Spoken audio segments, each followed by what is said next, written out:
পুলিশের সাবেক মহাপরিদর্শক বেনজির আহমেদ ও তার স্ত্রী সন্তানদের নামে থাকা আরও যেসব সম্পদের খোঁজ পাওয়া গেছে সেগুলো ক্রোক করার নির্দেশ দিয়েছে আদালত। বুধবার ঢাকা মহানগর দায়রা জজ আদালত ও সিনিয়র বিশেষ জজ মোহাম্মদ আসামস জগলু হোসেন এই আদেশ দেন।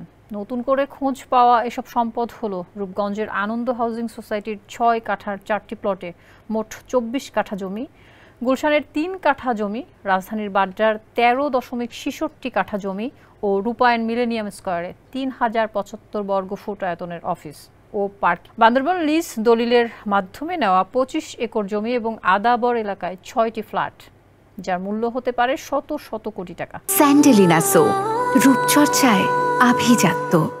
এছাড়া বেনজির আহমেদের স্ত্রী জিশান মির্জার নামে মাদারীপুরের 7 ডুমুরিয়া মৌজায় 276 বিঘা জমির খোঁজ পাওয়া গেছে।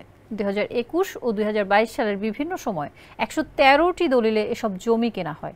দলিল মূল্য দেখানো হয় মোট 10 কোটি 22 লাখ টাকা। সব মিলিয়ে 345 বিঘা জমি জব্দের আদেশ দেন আদালত, যার দলিল মূল্য দেখানো হয়েছিল 16 কোটি 15 লাখ টাকার কিছু বেশি। এর আগে বেনজির আহমেদের নামে সিটিজেন টেলিভিশন লিমিটেড ও টিজেরা ফিট অ্যাপারেলস লিমিটেডের মালামাল ক্রোকের নির্দেশ দেওয়া হয়েছিল।